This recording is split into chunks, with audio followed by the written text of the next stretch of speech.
আসসালামু আলাইকুম প্রিয় দর্শক, পোস্ট দেওয়ার অল্পক্ষণের মধ্যে গাড়ির মালিক এসে গেছে সেই গাড়িটা নেওয়ার জন্য।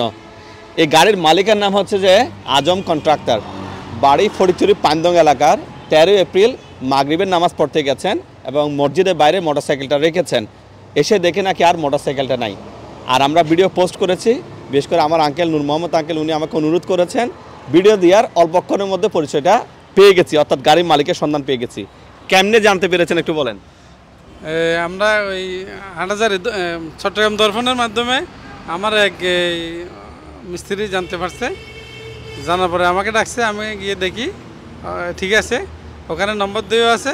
নম্বরে আমি ফোন করছি, ফোন করার সাথে সাথে নূর মোহাম্মদ আঙ্কেল ফোন ধরছে। তো আমার সাথে ওনার সাথে আলাপ হয়েছে। আলাপ হওয়ার পরে আমি নিশ্চিত হয়েছি আমার গাড়ি এখানে নিরাপদে আছে। পরবর্তীতে মোহাম্মদ আলী ভাই সাথে আমার ফোনে কথা হয়েছে। কথা হওয়ার পরে আমি শান্তিমতো ঘুমানোর পরে আজকে ইনশাল্লাহ আসছি। এসে আমার গাড়ি আমি পাইছি।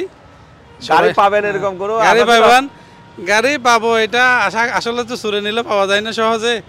আমার ভাগ্য ভালো, আমি আমার গাড়িটা সহি সালামতে ফেরত পাইছি। এবং মোহাম্মদ আলী ভাই এবং নূর মোহাম্মদ আঙ্কেল সবাইকে আমার পক্ষ থেকে ধন্যবাদ। আমাদের ফটিকছড়ির পাইন্দংবাসীর পক্ষ থেকে ধন্যবাদ। আঙ্কেলের কাছে জানতে চাইবো, আপনিও পোস্ট দিয়েছেন, আমরাও পোস্ট দিয়েছি, পেয়েছেন, এবং উনি যে আজকে গাড়িটা পাচ্ছেন শুনে কেমন লাগছে, দেখে কেমন লাগছে? আসসালামু আলাইকুম রহমতুল্লাহি ওয়া বারাকাতুহু। আলহামদুলিল্লাহ, আল্লাহ পাক লাখো কোটি শুকরিয়া যে আমি অত্যন্ত চিন্তিত ছিলাম এই যে মালিককে পাবো কিনা। এরপরে সমস্ত ক্রেডিট হলো আমার আঙ্কেলের, যে চট্টগ্রাম দর্পণের মাধ্যমে এটা যদি না হইতো তাহলে ভাইজানের খবরটা পাইতো না, এবং গাড়িটাও আমরা নিয়ে বিপদে থাকতাম যে মালিক না এখন কী করবো গাড়িটা। অন্যকেও হইলো যে এটাকে সিস্টেম করে নিয়ে করে ফেলতো, কিন্তু আমরা তো পারবো না এটা। আমরা আসি দেখছি মসজিদের মধ্যে এই যে তাবলিগ জামাত আছে, আমরা প্রথমে মনে করছিলাম এটা তাবলিগ জামাতের গাড়ি, সেই জন্য আমরা 2 দিন 3 দিন এটা ধরিয়ে নাই। যখন জামাত চলে গেছে তারপরে আমি এটা বলতে জামাতের লোক যদি হইতো তাহলে তো গাড়িটা নিয়ে যাইতো। গাড়ি যখন নিয়ে যায় না, নিশ্চয়ই এটা চুরি করে নিয়ে আসছে। তো আমি কী করলাম, আমার ফেসবুকে দিলাম, এটা দ্বারা কোনো কাজ হয় নাই। এরপরে কী করলাম, আমি আমার আঙ্কেলকে অনুরোধ করে এখানে আইনা, তারপরে কী করলো, এটা পেজে যখন দিল সাথে সাথে আমি বাড়ি যাওয়ার আগেই আমার ভাই আমাকে ফোন করলো।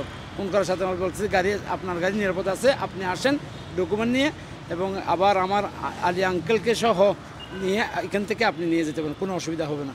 তো এই শুক্রিয়া, আমার আঙ্কেলকে অসংখ্য ধন্যবাদ। আঙ্কেলের মাধ্যমে আমরা অনেক একটা বড় জিম্মেদারি থেকে আমরা রেহাই পেয়েছি, সেই জন্য আমার আঙ্কেলকে আবারও আমাদের মসজিদ কমিটির পক্ষ থেকে অসংখ্য ধন্যবাদ। এবার আমি ধন্যবাদ দেব, উনি তো ধন্যবাদ আমাকে দিয়েছেন, আমি ধন্যবাদ পাওয়ার যোগ্য না। এই সব ধন্যবাদ কৃতজ্ঞতা আপনাদের, কারণ আমরা তো শুধু পোস্ট করেছি। এই যে আপনারা 750-এর অধিক মানুষ যদি এই ভিডিওটা শেয়ার না করতেন, এই গাড়ি আমার মুরব্বিও পেত না, কিছু হতো না। আঙ্কেল, আগে ওনার মুখে শুনতে চাই, এই যে এতগুলো মানুষ ভিডিওটা শেয়ার করেছে, আপনি গাড়িটা পেয়েছেন, ওনাদের উদ্দেশ্যে কি বলবেন?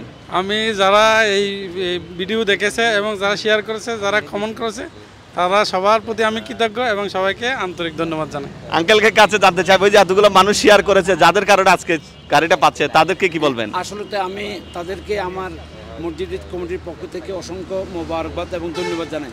তারা যদি শেয়ার না করতো তাহলে ওনার পর্যন্ত এই খবরটা পৌঁছতো না। সেই জন্য এই সবগুলোর পিছনে আবার হলো কি, আমার এই দর্শকরা যদি আজকে যে শেয়ার না করতো তাহলে উনি খবরটা পেত না।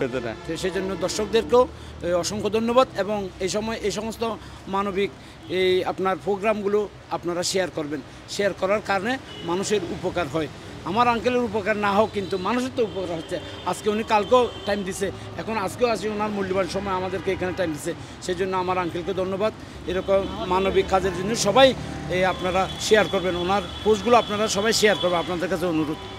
ধন্যবাদ প্রিয় দর্শক আপনাদেরকে। আমরা যে চোরে এই মোটরসাইকেলটা নিয়ে এসেছে তার একটা ভিডিও আমি ইনসাইটে দিচ্ছি। এই চোরকে যদি কেউ চিনে থাকেন আমাদেরকে কমেন্ট করে জানাবেন। আসসালামু আলাইকুম।